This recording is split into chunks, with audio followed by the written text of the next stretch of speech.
আসসালামু আলাইকুম। হাসিনার ফাঁসির রায়ে অস্থির মোদি সরকার ও তার গদি মিডিয়ার বিশ্ব গণমাধ্যমে উঠে আসলো ভারতে হাসিনা সহ আওয়ামী অপরাধীদের আশ্রয়ের বিষয়টি দেশে বিদেশে চাপে মোদি সরকার। সৌদি আরবের কাছে F-35 যুদ্ধবিমান বিক্রির ঘোষণা ডোনাল্ড ট্রাম্পের। ফ্রান্স থেকে 100 রেফালে যুদ্ধবিমান কেনার চুক্তি ইউক্রেনের। সৌদি আরবে 2024 সালে 345 জনের মৃত্যুদণ্ড কার্যকর, সমালোচনা মানবাধিকার সংস্থার। গাজায় ট্রাম্পের শান্তি পরিকল্পনা পাশ জাতিসংঘ নিরাপত্তা পরিষদে। বিডিভিএস এন্টারটেইনমেন্টে স্বাগত জানাচ্ছি আমি ফাহাদিয়া মিতু। আজ জানাবো প্রতিরক্ষা সংক্রান্ত গুরুত্বপূর্ণ কিছু খবর। হাসিনার ফাঁসির রায়ে মাথা নষ্ট ভারতের মোদি সরকার ও তাদের গদি মিডিয়া সহ বিভিন্ন মহলের। হাসিনার মৃত্যুদণ্ড সংক্রান্ত খবর পরিবেশন করতে গিয়ে মোদি অনুগত বিভিন্ন গণমাধ্যম তালগোল পাকিয়ে ফেলেছে। খবরের মধ্যে এমন সব অপ্রাসঙ্গিক কথাবার্তা লিখছে এবং বলছে, যেমন আনন্দবাজারে হাসিনার মৃত্যু সংক্রান্ত একটি খবরে সম্পূর্ণ অপ্রাসঙ্গিকভাবে বলা হয়েছে, আদালতে মৃত্যুদণ্ড না হলেও 1975 সালে এই নভেম্বর মাসেই বাংলাদেশের রাজধানী ঢাকায় জেলবন্দি প্রাক্তন কার্যনির্বাহী প্রেসিডেন্ট সৈয়দ নজরুল ইসলাম এবং প্রাক্তন প্রধানমন্ত্রী তাজউদ্দিন আহমেদ সহ আওয়ামী লীগের 4 জন নেতাকে হত্যা করেছিল সেনা। যে খবরের মধ্যে এই কথা লিখেছে আনন্দবাজার, তার শিরোনাম হল হাসিনার মতো মোশাররফেরও মৃত্যুদণ্ড ঘোষণা হয়েছিল, তবে একজন প্রাক্তন রাষ্ট্রনেতারই ফাঁসি হয়েছিল উপমহাদেশে। এই খবরে জেল হত্যার কোনো বিষয় ছিল না, কিন্তু খবরের শেষে কোনো প্রসঙ্গ ছাড়াই লেখা হয় এই বিষয়ে। অপরদিকে আনন্দবাজার সহ অনেকের আশা, বাংলাদেশের আদালত শেখ হাসিনাকে ফাঁসির রায় দিলেও তার মৃত্যুদণ্ড কার্যকর করতে পারবে না পাকিস্তানের প্রেসিডেন্ট মোশাররফের মতো। 2019 সালে পারভেজ মোশাররফকে ফাঁসির রায় দেওয়া হয়েছিল তার অনুপস্থিতিতে। তিনি তখন লন্ডনে পলাতক, সেখানেই তিনি 2023 সালে মারা যান। শেখ হাসিনাও বর্তমানে ভারতে পলাতক, ভারত তাকে বাংলাদেশের হাতে তুলে দেবে না এবং বাংলাদেশ তার ফাঁসি কার্যকর করতে পারবে না বলেই বিশ্বাস ভারতের গদি মিডিয়া সহ মোদি ভক্তদের। আনন্দবাজার লিখেছে, ভারত ও বাংলাদেশ বন্দি বিনিময় চুক্তি থাকলেও হাসিনাকে ভারত বাংলাদেশের হাতে তুলে দিতে বাধ্য নয়। আনন্দবাজার লিখেছে, চুক্তিতে এমন কিছু কথা লেখা আছে যে কারণে ভারত এটি মানতে বাধ্য নয়, কারণ হাসিনাকে ফেরত দিলে তার প্রাণ সংশয়ের সম্ভাবনা রয়েছে, সে কারণে তাকে ফেরত পাঠানো যাবে না। আনন্দবাজার লিখেছে, চুক্তিতে বলা আছে অপরাধীর যদি রাজনৈতিক চরিত্র থাকে এবং বিচারের পেছনে যদি কোনো সৎ উদ্দেশ্য না থাকে তাহলে বন্দি বিনিময় করা যাবে না। হাসিনার ফেরত দেওয়ার দাবির বিরোধিতা করে ভারত এই বিষয়গুলো সামনে খাড়া করতে পারে বলে পরামর্শ দিয়েছে আনন্দবাজার। শেখ হাসিনার ফাঁসির রায়ের পরপরই বাংলাদেশের পররাষ্ট্র মন্ত্রণালয় থেকে এক বিবৃতি প্রকাশ করে ভারতের কাছে অবিলম্বে হাসিনাকে ফেরতের দাবি জানানো হয়েছে। ভারতের পররাষ্ট্র মন্ত্রণালয় থেকে এক পাল্টা বিবৃতিতে বলা হয়েছে, এই বিষয়ে সংশ্লিষ্ট অংশীদারদের সাথে আলোচনা করে সিদ্ধান্ত নেবে ভারত সরকার। এদিকে শেখ হাসিনার ফাঁসির রায় ফলাও করে প্রচার ও প্রকাশ করেছে বিবিসি, CNN, আল জাজিরা সহ সারা বিশ্বের সব প্রভাবশালী গণমাধ্যম। এসব গণমাধ্যমের খবরে বলা হয়েছে, শেখ হাসিনাকে বর্তমানে আশ্রয় দিয়ে রেখেছে ভারত। কেবল হাসিনা নয়, অপর মৃত্যুদণ্ডপ্রাপ্ত হাসিনার স্বরাষ্ট্রমন্ত্রী সহ কয়েক হাজার আওয়ামী নেতাকর্মীদের আশ্রয় দিয়ে রেখেছে ভারত সরকার। যারা ভারতে পালিয়ে আশ্রয় নিয়েছে তাদের সবার বিরুদ্ধেই রয়েছে বিরোধীদের হত্যা, গণহত্যা, লুটপাট সহ বিভিন্ন ধরনের গুরুতর অপরাধ। বিশ্বের সবচেয়ে বড় গণতান্ত্রিক দাবিদার একটি দেশে এভাবে অন্য দেশের স্বৈরাচার সরকারকে আশ্রয় দেওয়া নিয়ে দেশে ও বিদেশে সমালোচনা চলছে। কলকাতা সহ ভারতের বিভিন্ন রাজ্যের লোকজন অভিযোগ তুলতে শুরু করেছে, মোদি সরকার হাসিনা সহ আওয়ামী লীগের অপরাধীদের অফিস বানিয়ে দিয়েছে আর বাংলাভাষীদেরকে বাংলাদেশি বলে খেদানোর অভিযান চলছে। মোদি হাসিনা সহ আওয়ামী অপরাধীদের আগে বিদায় করুক ভারত থেকে। মোদি ভারতকে আওয়ামী অপরাধীদের অভয়ারণ্যে পরিণত করেছেন বলে মন্তব্য করেছেন অনেকে। গাজায় যুক্তরাষ্ট্রের শান্তি পরিকল্পনা পাশ হয়েছে জাতিসংঘের নিরাপত্তা পরিষদের ভোটে। ১৫ সদস্যের পরিষদে ১৩-০ ভোটে পাশ হয় যুক্তরাষ্ট্রের প্রস্তাব। চীন এবং রাশিয়া ভোটদানে বিরত থাকে। প্রস্তাবটির পক্ষে ভোট আদায়ের জন্য ব্যাপক কূটনৈতিক লবি চালায় যুক্তরাষ্ট্র।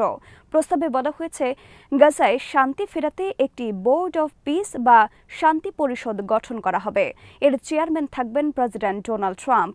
বিশ্বের বিভিন্ন দেশের নামকরা নেতৃবৃন্দকে এই বোর্ডের সদস্য করা হবে।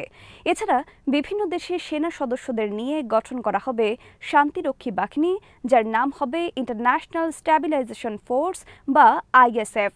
জাতিসংঘে প্রস্তাব পাশের পর ট্রাম্প এক বার্তায় বলেছেন, আগামী শিগগির শান্তি পরিষদের সদস্যদের নাম ঘোষণা সহ আরও অনেক উত্তেজনাকর ঘোষণা আসছে গাজা বিষয়ে। জাতিসংঘে নিযুক্ত যুক্তরাষ্ট্রের রাষ্ট্রদূত মাইকেল ওয়াল্টজ বলেছেন, ইন্দোনেশিয়া, আজারবাইজান সহ বিভিন্ন মুসলিম দেশের সেনা থাকবে গাজায় শান্তি রক্ষী বাহিনীতে, যারা একটি একক কমান্ডারের অধীনে কাজ করবে।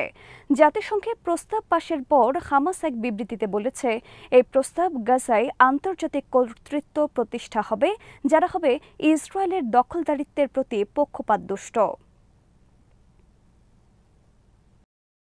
২০২৪ সালে সৌদি আরব মোট ২৪৫ জনের মৃত্যুদণ্ড কার্যকর করেছে।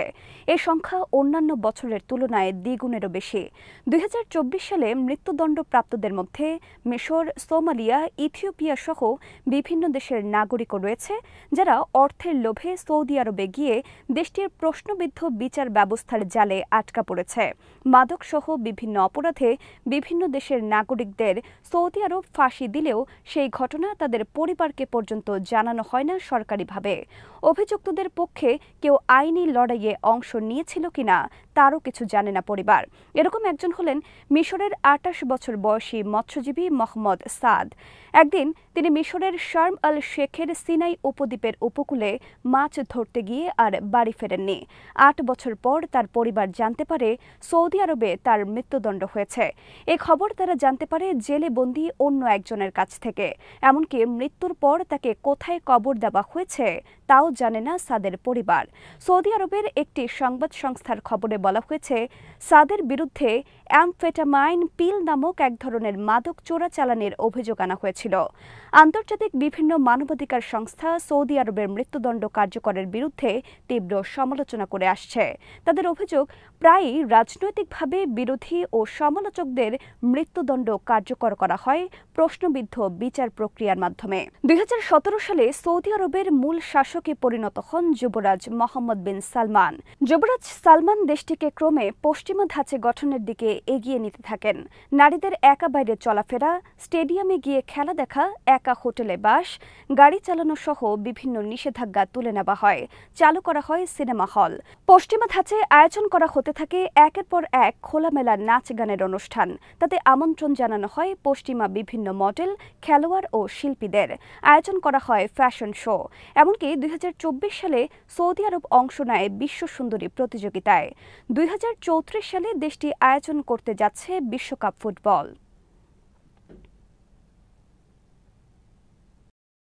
সৌদি আরবের কাছে 5th generation stealth fighter F-35 বিক্রি করবে যুক্তরাষ্ট্র। সোমবার দেশটির প্রেসিডেন্ট ডোনাল্ড ট্রাম্প তার ওভাল অফিসে এই কথা জানান সাংবাদিকদের। সাংবাদিকদের এক প্রশ্নের জবাবে ট্রাম্প বলেন, সৌদি আরব আমাদের অনেক বড় মিত্র দেশ। আমরা তাদের কাছে এই বিমান বিক্রি করতে যাচ্ছি। সৌদি আরব ইরানের পারমাণবিক স্থাপনায় আমাদের হামলায় সন্তোষ প্রকাশ করেছে।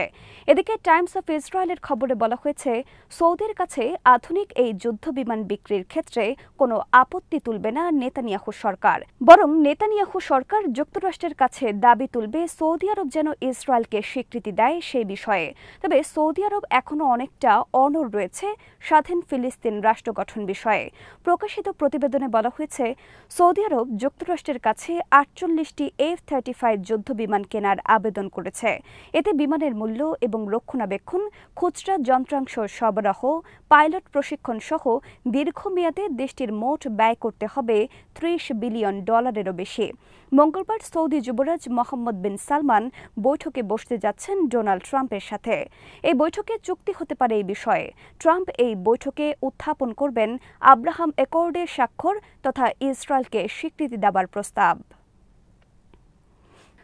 ফ্রান্সের কাছ থেকে ১০০ রেফালে ফাইটার জেট কেনার চুক্তি করেছে ইউক্রেন। এজন্য দেশটির খরচ হবে $২৫ বিলিয়ন।